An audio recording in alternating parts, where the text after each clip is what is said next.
A fé evangélica continua crescendo no Brasil.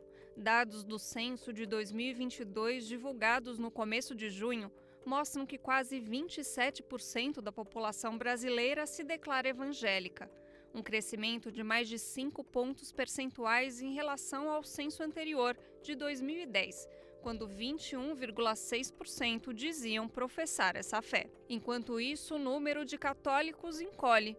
Em 2010, eles representavam um pouco mais de 65% da população. Agora são 56,7%, uma redução de mais de 8 pontos percentuais. A cada censo fica mais evidente a perda de hegemonia do catolicismo e uma maior variedade religiosa no país. No primeiro levantamento, feito em 1872, só havia duas opções: católico ou acatólico. Com toda a população escravizada automaticamente declarada católica, a fé correspondia a praticamente 100% do povo brasileiro. O levantamento mais recente mostra que mais de 4% dos brasileiros se enquadram na categoria Outras, que inclui religiões como o judaísmo e o islã. 1% segue religiões afro-brasileiras e 0,1% tradições indígenas. Também chama a atenção o avanço das pessoas sem religião. Hoje elas representam mais de 9% da população. No BDF Entrevista de hoje, vamos analisar o que os dados do censo revelam sobre a relação do brasileiro com a fé. Olá, eu sou Luana Ibelli e este é o BDF Entrevista. Hoje, para conversar sobre as mudanças na religiosidade do brasileiro e sobre as disputas dentro do segmento evangélico, eu converso com Odja Barros. Ela é pastora evangélica, progressista e feminista. Odja, muito obrigada, por estar aqui com a gente hoje. Espaço do Brasil de Fato, e agradeço você, Luana, por essa conversa. Vamos lá, olha só, minha primeira pergunta é sobre esse crescimento no número de evangélicos, que é um fenômeno que aparece, a cada novo censo. Desde 1960, esse número vem crescendo, mas dessa vez houve uma desaceleração. Entre 2010 e 2022, o avanço foi de 5,2 pontos percentuais. Entre 2000 e 2010, a alta foi de 6,5 pontos. O que isso sinaliza?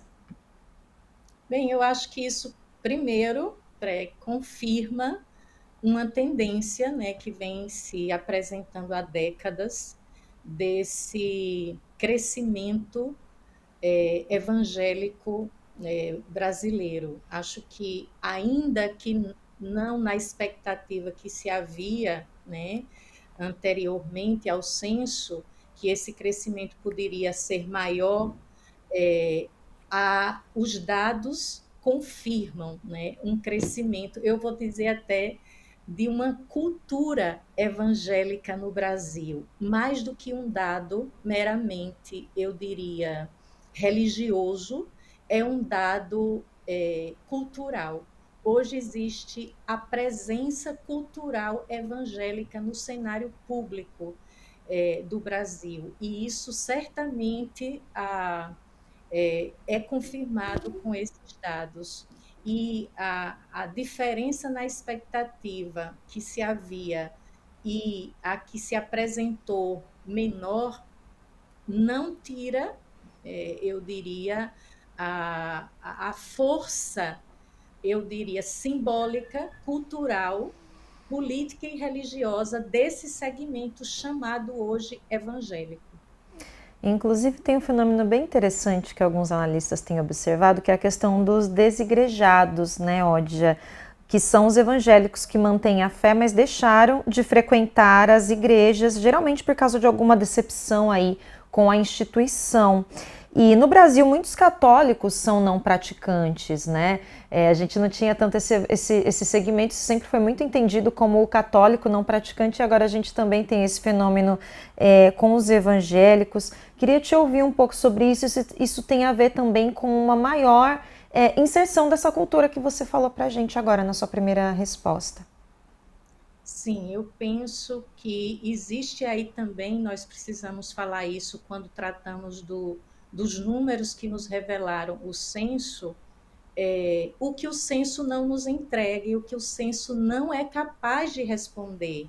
e dizer, os números têm um limite, inclusive não só nesses termos da pergunta que foi feita, né, qual a sua religião e o seu culto, já impõe uma determinada conceito de religião e de culto que a gente sabe que escapa algumas formas de espiritualidade que não se encaixariam aí nas perguntas dadas a essa pergunta tão aberta e já tão condicionada com aquilo que se entende religiões e cultos institucionalizados. Talvez nós teríamos outros números se essa pergunta não fosse tão ampla e tão aberta e se coubesse outros tipos de respostas. Essa, como você disse, de pessoas que são ou católicas ou evangélicas, mas que não se reconhecem. Primeiro, existem muitos movimentos católicos hoje não institucionalizados, que não entra aí talvez nesse número. E existem também muitas experiências religiosas, de práticas religiosas de fé evangélica, que talvez não apareceram aí no censo. Então, existe também aquilo que o censo não capta, né? Que é esse número de experiências de pessoas que vivem a fé evangélica ou católica, eu diria, à margem das instituições religiosas e desses grandes grupos institucionalizados. E essa é, eu diria, a riqueza, talvez, também do que nós vamos poder aprender em outras formas, talvez, de análise desses números e talvez também em outras pesquisas que devem continuar acontecendo sobre esses números do censo e aprofundar essa pesquisa e esse conhecimento da diversidade e pluralidade de viver a fé evangélica ou católica no Brasil, que não se limita às formas institucionalizadas. Queria que você falasse um pouco dessas diversidades. Você disse que existem formas de praticar essa fé que não estão aí, né, contempladas no censo. Queria te ouvir um pouquinho mais sobre isso, como que essa diversidade se apresenta na nossa população. Por exemplo, se você me perguntasse hoje, se eu fosse uma das pessoas entrevistadas no censo, eu teria dificuldade de me situar como evangélica quando eu penso hoje no que se chama esse grupo evangélico majoritário, porque hoje eu represento um grupo que tem cada vez mais assumido, né, uma fé cristã progressista e que de verdade não se alinha a esse grupo majoritário evangélico no Brasil. Então, eu acho que, assim como eu, né, tenho uma forma de viver a fé evangélica hoje fora dessas grandes estruturas e grupos evangélicos, existem muitas igrejas, por exemplo, que são pequenas comunidades não institucionalizadas, existem movimentos, por exemplo, que apesar de estarem ligados a uma tradição de fé evangélica, não se rotulam mais a partir dessa nomenclatura evangélica dentro desse conceito, eu diria, majoritário. Então, assim também como os católicos são bem diversos internamente, então existe uma pluralidade que talvez até aumentaria esse número de evangélicos no Brasil hoje, se nós conseguíssemos captar os que se identificaram como não religiosos, sem religião, mas que, no entanto, têm uma espiritualidade e têm formas de praticar a sua fé que não se encaixa nesses padrões, mas que responderam como pessoas não religiosas, os sem religião. Eu diria que nesse grupo ainda podem ter muitos remanescentes daqueles que saíram das estruturas, que romperam com as instituições e que estão organizando uma outra forma desinstitucionalizada de viver a fé evangélica. Tem um outro dado que eu queria discutir com você, Ódia, que é a questão da idade que aparece no censo. Na faixa com 80 anos ou mais, 72% são católicos e só 19% evangélicos. Já na faixa etária de 10 a 14 anos, são 52% católicos e mais de 31% evangélicos. Isso aponta para um fenômeno de conversão dos jovens. Quais estratégias as igrejas evangélicas têm usado para se aproximar dessa população? Eu acho que existe, né, uma mudança geracional muito grande de como se, por exemplo, existe dentro do campo evangélico, sobretudo, um rompimento de receber uma fé evangélica como herança familiar, como herança da tradição familiar. Isso era muito comum, né? De que a fé evangélica fosse recebida, né, das suas raízes, como uma herança familiar.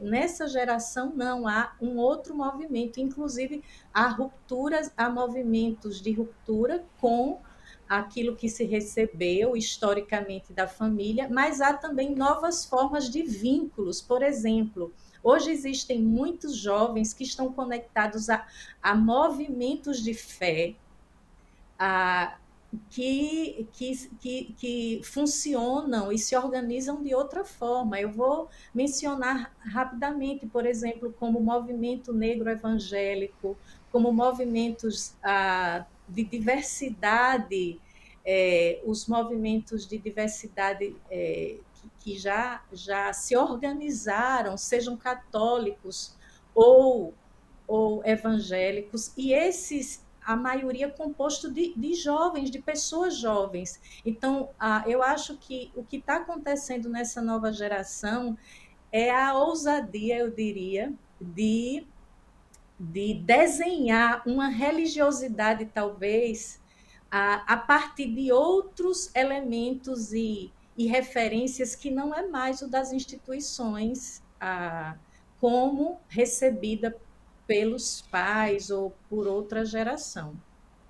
Você falou um pouco antes de como a cultura evangélica ela está muito presente hoje na população, e aí queria falar um pouco desses fenômenos de massa, como por exemplo, né, tem o livro Café com Deus Pai, que tem sido muito falado aí nos veículos, nas redes sociais, enfim, nos veículos de mídia.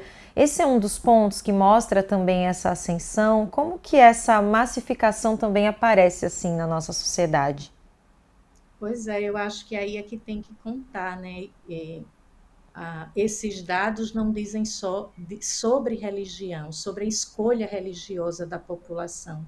Fala também de vários marcadores que influenciam uma cultura, né? E a cultura, por exemplo, da própria rede social, da mídia, essas novas formas de se organizar e se comunicar com pessoas, de fazer religião através desses espaços, né, virtuais, desses espaços que têm hoje uma disseminação muito grande, como esse Café com Deus Pai e outras coisas aí. Então, isso fala muito mais dessas linguagens, essas novas linguagens e como elas impactam, né?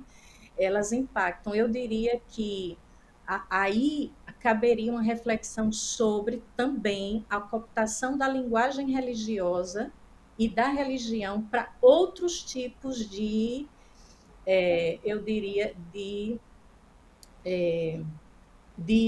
usos da religião. Então, hoje, nesse exemplo que você nos traz, tem, por exemplo, existe hoje uma cooptação religiosa de uma disputa política, sobretudo, a extrema-direita tem usado muito o veículo da religião como caminho para divulgar e disseminar os seus valores, né, que é de uma cultura política, ideológica. Então, isso diz mais do que sobre uma escolha religiosa, fala também de uma disputa de campos políticos. E a religião é, na verdade, um veículo e um instrumento dessas disputas culturais e disputas políticas sobretudo entre direita e esquerda, extrema-direita, os valores culturais. Então, o que acontece é que tudo isso está muito misturado também nesses dados tomados inicialmente como dados de religião. Qual é o peso hoje dessa disputa, Odja? A gente está falando aí de uma questão política, né, que tem se mostrado em vários sentidos na nossa sociedade. Isso preocupa, esse uso da política, e quais podem ser as consequências também quando a gente fala da entrada dessa religião, né, do uso dessa religião para esse âmbito político? Eu falo primeiro dizendo assim, para mim não há nada de novo nisso. A religião e política sempre estiveram presentes no cenário público. O que chama atenção agora que eu acho que é essa perda de hegemonia de um único grupo religioso que permaneceu no Brasil, sempre no comando, inclusive tendo força política no cenário público político no Brasil, que era o grupo católico, e que quando aparece um outro grupo rival, vamos dizer assim, rivalizando nesse lugar, que é da disputa de protagonismo político no poder político, isso parece que abriu os olhos da população brasileira, que nós nunca tivemos, de fato, na nossa história do Brasil, um Brasil, de fato, laico. Né? Porque nós sempre tivemos submetidos a uma leitura religiosa e a um grupo religioso que comandava, que é uma força cultural muito grande, né? Não só no Brasil, no Ocidente cristianizado todo. Então, eu acho que esse deve não nos preocupar no sentido de dizer, ora, agora a política está, a religião está tomando o espaço público. Eu não diria esse tipo de preocupação, mas nós pensarmos, como também foi um erro pensar que a religião está fora das nossas dinâmicas todas de política e de vida, da política da vida. A religião é parte da vida e a vida é política em si. Então, o que a gente precisa fazer é um investimento sério, se preocupar no sentido de investir em formação política que inclua a questão religiosa, porque, na verdade, houve uma falsa ideia de que religião e política ia chegar um momento que estaria totalmente afastados. Isso não existe, nem existiu, nem vai existir, porque a religião ela é parte do que as pessoas são. O censo nos entregou isso. O Brasil é religioso, com mais pluralidade, e que bom que essa pluralidade possa continuar crescendo, mas eu acho que não é uma preocupação no sentido ingênuo de dizer agora o religioso e o político se misturaram. Não, ele está aí porque as pessoas que estão indo votar, que fazem os processos políticos, são pessoas que têm as suas experiências religiosas, e nós vimos pelo censo que as pessoas continuam sendo pessoas religiosas, e que aí a gente precisa começar a dialogar sobre política e religião a partir de outros lugares, inclusive fazendo uma maior aproximação de uma forma mais profunda e preparando também as nossas comunidades de fé, preparando os nossos fiéis para serem seres políticos no mundo, mais preparados. Eu acho que essa é a questão que o censo nos traz. E já existe essa formação política, se a gente for pensar, né, Odja? Porque esse debate sobre o que é política, ele já está dentro aí das igrejas, tentando formar, né, adeptos dentro das igrejas. E aí eu te pergunto, você fala da questão do Estado laico. Queria te ouvir, qual a importância qual é o caminho ali para trabalhar esse lado político das pessoas, ao mesmo tempo em que a gente não deixa a religião de fora. A gente já tem esses exemplos de que a inserção da religião nas decisões políticas, na imposição de valores que estão ligados à religião, eles não servem, né? Eles não têm tido resultados positivos há muito tempo. Então, queria te ouvir sobre esses caminhos. Como que a gente educa as pessoas, como que a gente traz para as pessoas o exercer dessa espiritualidade, dessa religiosidade, mas entendendo que isso não necessariamente precisa pautar as decisões políticas e se impor também sobre as outras pessoas. Pois é, eu acho que a gente já está fazendo isso, mas está fazendo muito aquém da demanda, eu diria assim. Porque a maioria das comunidades religiosas, pelo menos eu acompanho mais as comunidades de fé evangélica, continuaram por muito tempo com o discurso de que religião e política não se misturam.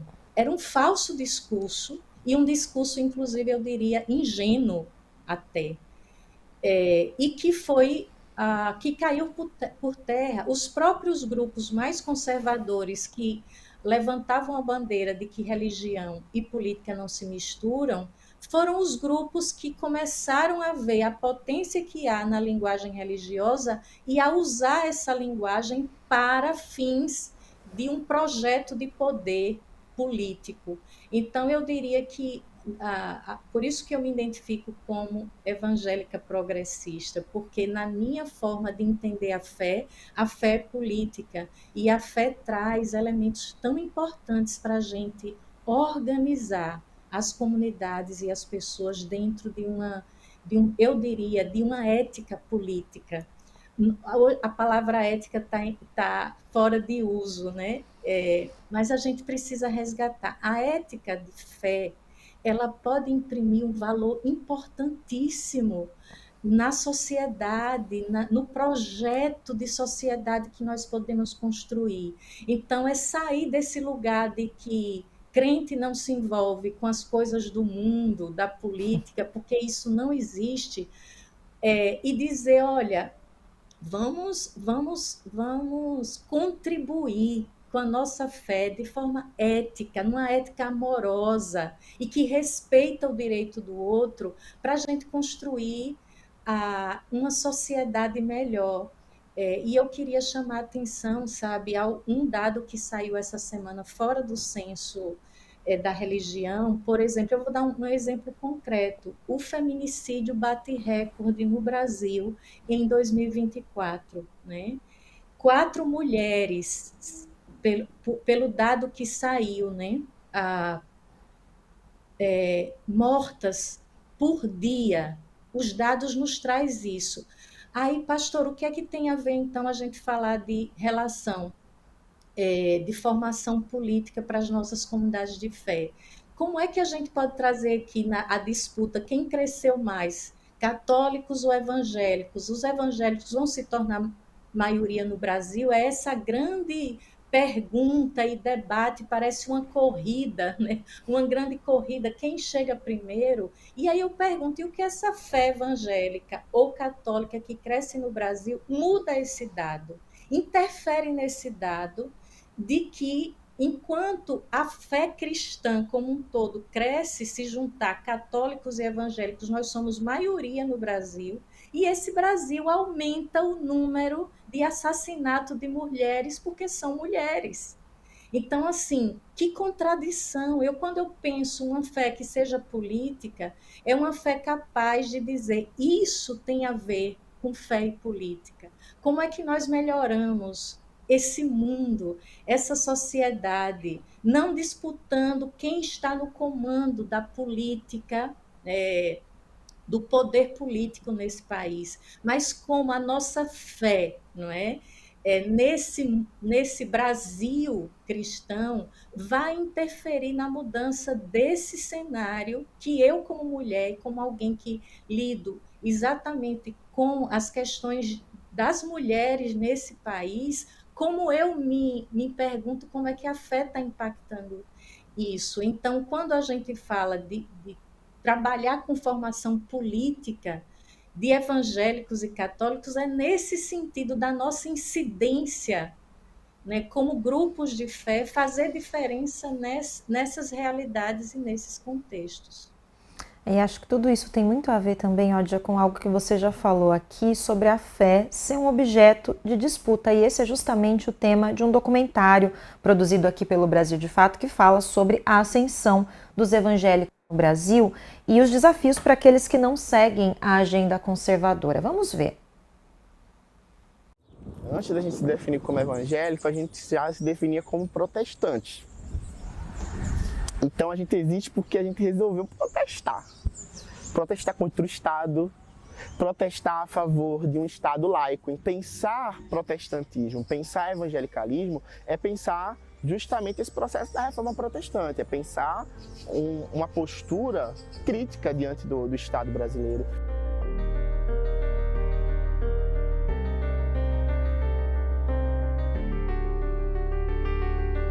Na minha concepção, não existe prática religiosa sem prática política. Não tem como separar. Eu não posso ser uma igreja para dentro das paredes, eu preciso ser para fora. Se eu sou uma igreja para dentro do templo, para dentro das paredes, eu vou fatalmente ser uma igreja que não consigo exercer um papel relevante para os diversos problemas e questões sociais que, enquanto sociedade, o Brasil enfrenta. Mesmo as igrejas progressistas, elas se distanciaram por um tempo das bases. Existia um trabalho muito forte da Igreja Católica das comunidades eclesiais de base. A igreja, de alguma forma, ela se encantou com a chegada de uma primavera, estar no poder, que se distanciou das periferias, se distanciou das pessoas, se distanciou dos trabalhadores. Precisa conversar de uma maneira muito bem estratégica, sabe, sobre essas questões, mas também muito honesta, né, com os evangélicos. A gente não pode tornar os evangélicos uma pauta distante, como se, os evangélicos... Não, os evangélicos estão ali na esquerda, os evangélicos estão em toda a sociedade. A fé está em disputa, esteve ontem, está hoje e vai continuar em disputa. Esse documentário, para quem tem curiosidade, está disponível no YouTube do Brasil de Fato.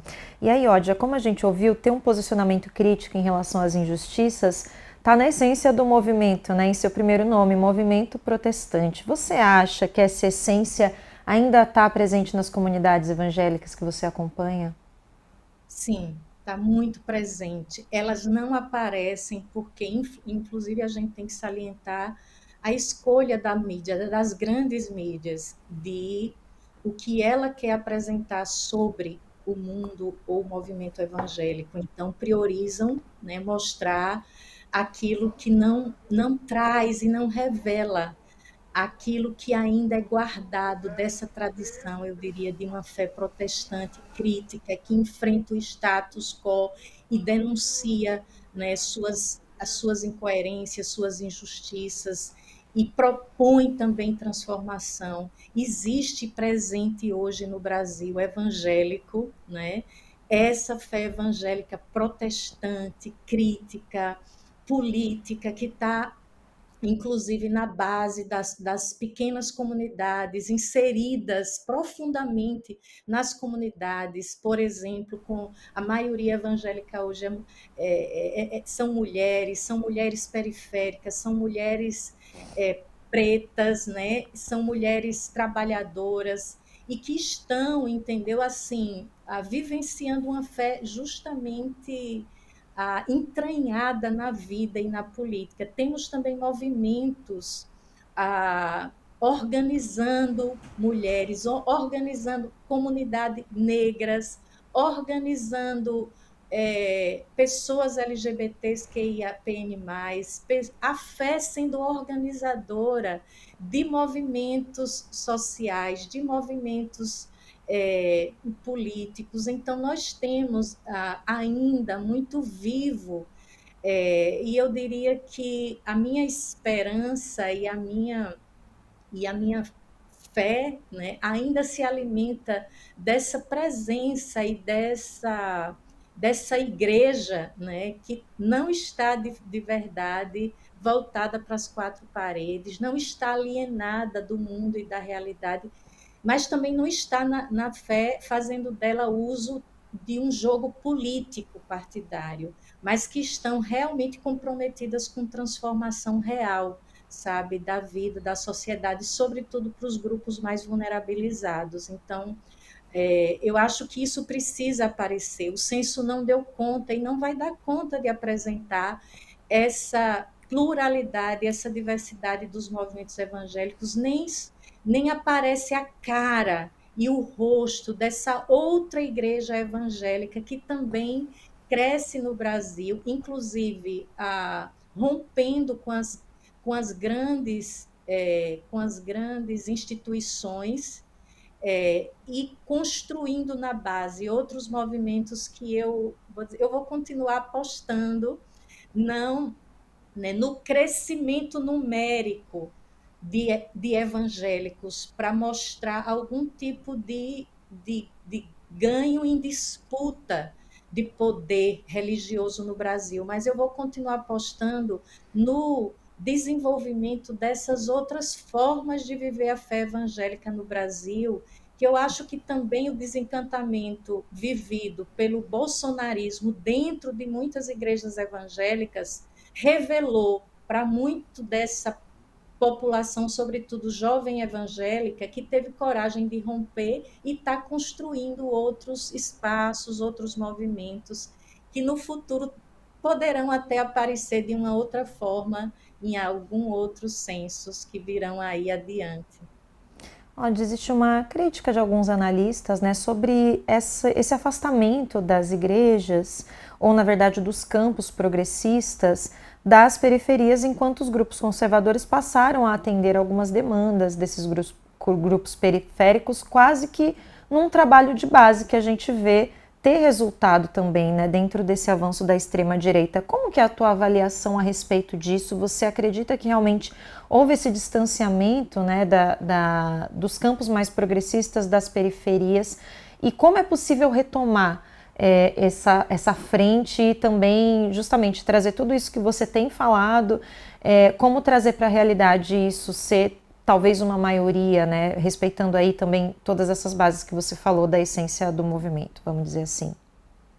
Houve sim, eu acho que houve um afastamento não só, né, das periferias, das bases, mas houve intencionalmente um afastamento de um fenômeno, né, que se mostra assim agora com mais sedimentado, que foi esse crescimento dessa igreja dessa igreja chamada pentecostal, que é uma igreja que tem, né, que foi responsável por esse grande crescimento, né, porque ela é mais desinstitucionalizada, né, abre-se uma igreja aqui e ali em toda a periferia, mas ao mesmo tempo que a gente pode olhar isso, não é uma coisa fácil, é complexo de interpretar esses fenômenos, mas esses fenômenos precisam ser vistos pelo lado positivo, é a presença dessa fé naqueles lugares onde falta tudo, falta a presença do Estado, falta a presença, inclusive, dos grupos históricos protestantes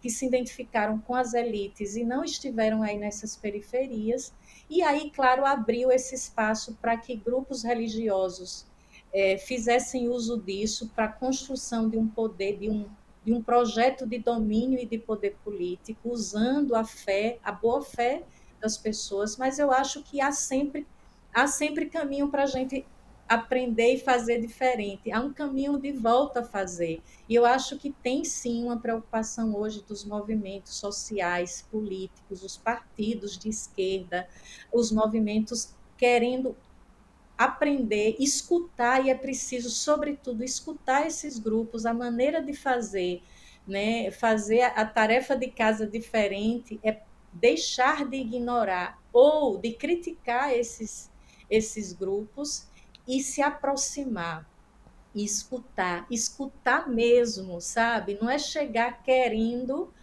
na mesma lógica dos grupos de direita, né, político de direita, que se aproxima das comunidades de fé para angariar votos, né, para o seu projeto. A esquerda não pode fazer o mesmo. Que a gente tem é que construir essas pontes, querendo escutar e aprender das comunidades, e aprender um fazer político e religioso diferente. E eu relembro aqui que, por exemplo, a própria origem de muitos dos movimentos sociais hoje no Brasil foi o engajamento sociopolítico religioso. Foram nas comunidades eclesiais de base que se originam tantos movimentos sociais que hoje estão em atuação. Mas houve um olhar também muito preconceituoso de alguns grupos de esquerda, políticos de esquerda, sobre a fé e a religião, e esse povo de fé. E o que nós estamos vendo agora é que a fé é uma experiência que escapa, né, aos controles, sejam políticos, sejam religiosos, e que eu acho que está na hora da gente fazer outras conversas e discussões que nos situem a partir de outro lugar, que não dessa arrogância, porque houve uma atitude arrogante, muitas vezes, desses grupos políticos, né, que acha que religião era é só alienação. Isso não é verdade. Eu acho que a gente precisa ir refazendo nossas visões. Eu acho que o censo também é um convite a isso, a refazermos nossas visões preconceituosas, pré-estabelecidas, e a gente se deixar também tocar por uma experiência que não é, talvez, a de muitos e que avaliam de maneira muito, às vezes, limitada, e aprender, né, com essas novas experiências de vivência religiosa que se estabelece hoje no Brasil. Essa sua fala me lembra que muitas pessoas evangélicas, elas relatam, principalmente as progressistas, né, falando especificamente de pessoas evangélicas que se identificam como progressistas, relatam não se sentirem perseguidas, e de fato são perseguidas por setores da direita, e também não são acolhidos pela esquerda. Você acha que essa é uma experiência comum? E quais são as consequências políticas dessa situação? Sim, muito comum, Leila. Essa experiência é muito comum. Eu digo, inclusive, falo em meu próprio nome, assim, o quanto foi difícil me assumir como uma pastora evangélica progressista. Isso me fechou portas no ambiente religioso da minha fé, da minha tradição de fé, e me fecha portas nos movimentos políticos, partidários ou movimentos sociais que olham de forma muito suspeita e arrogante para as pessoas que vêm do ambiente religioso, principalmente quando se nomeia pastora, como eu me apresento sendo uma pastora, então já me julga a partir do que entende que pastores são aqueles, né, relacionados a essas figuras, né, públicas, de líderes fundamentalistas que usam a sua imagem, né, para manipular realmente ideologicamente, usando a fé. No entanto, eu acho que não se justifica mais esse tipo de preconceito, não se justifica mais, isso é falta, inclusive, até a confusão, por exemplo. Eu sou de tradição batista, e muitas vezes eu fui acolhida em alguns espaços como representando uma tradição pentecostal, porque não se reconhecia o grupo batista, não sabe discernir nem quais grupos compõem esse grande núcleo chamado de evangélicos no Brasil. Então, uma pessoa intelectual, uma pessoa do campo político, não se justifica mais esse tipo de ignorância. Isso é ignorância, e a gente precisa romper com isso e criar um ambiente mais, eu diria, acolhedor, porque se a direita tem encontrado espaço, a extrema-direita, nesses ambientes religiosos, a esquerda tem sido, de alguma maneira, um ambiente hostil para pessoas de fé que querem também construir um projeto político de país, e a gente precisa cair em si e ver que nós temos mais em comum em diálogo, né, a fazer, do que simplesmente ignorar ou, de forma ignorante, colocar todos os evangélicos no mesmo patamar e tratar com uma certa hostilidade e até arrogância. Para a gente finalizar, Odja, que mensagem você deixaria às comunidades, às lideranças religiosas e todas as pessoas que estão sendo oprimidas pelo uso manipulado da religião? Olha, eu primeiro diria assim, eu queria dizer o quanto, para mim hoje, continuar disputando esse campo da fé. Eu continuo me afirmando uma pastora evangélica, progressista, eu continuo usando a linguagem da fé para trazer um pouco do que era o projeto que eu acredito, né, de um mundo melhor, mais justo, a partir da minha tradição de fé. Por que é que eu insisto nisso? Porque eu sei do tanto de gente de boa fé que estão hoje nas igrejas, nas comunidades religiosas, e algumas delas, infelizmente, muito ludibriadas por um discurso ideológico religioso, mas eu sei que a maioria poderia viver uma outra fé se nós conseguirmos chegar mais próximo e de forma mais, eu diria, mais sensível à vida dessas pessoas de fé. Então, eu diria assim, eu não perco a esperança, eu vou continuar, né, militando com a minha fé nesses espaços, porque eu sei de um tanto de gente que são atores importantes no mundo de hoje e que eu, por exemplo, me tornei militante, né, de direitos humanos, direito das mulheres a partir da minha fé, da minha conversão de fé. Então eu creio também na potência que há nisso. Então a minha mensagem é essa, para que mais lideranças religiosas do campo progressistas possam estar, né, eu diria, tentando desfazer essa grande barreira que se construiu e olhar com mais, sabe, eu diria, mais generosidade o tanto de gente de fé que estão compondo essas comunidades e essas igrejas hoje, e que a gente precisa muito se aproximar delas com mais abertura, para a gente se aproximar de uma leitura mais, eu diria, mais real, porque a gente às vezes fica muito com o estigma e com aquelas imagens muito, eu diria, midiáticas, que não comunicam tudo da experiência vivida do povo. Então, essa um pouco até a minha convocação, né? Que a gente insista em aproximar essa fé e essa política capaz de transformar a realidade. Fica essa mensagem, então. Muito obrigada, Ódia, pela conversa. Adorei. Muito obrigada. Eu agradeço.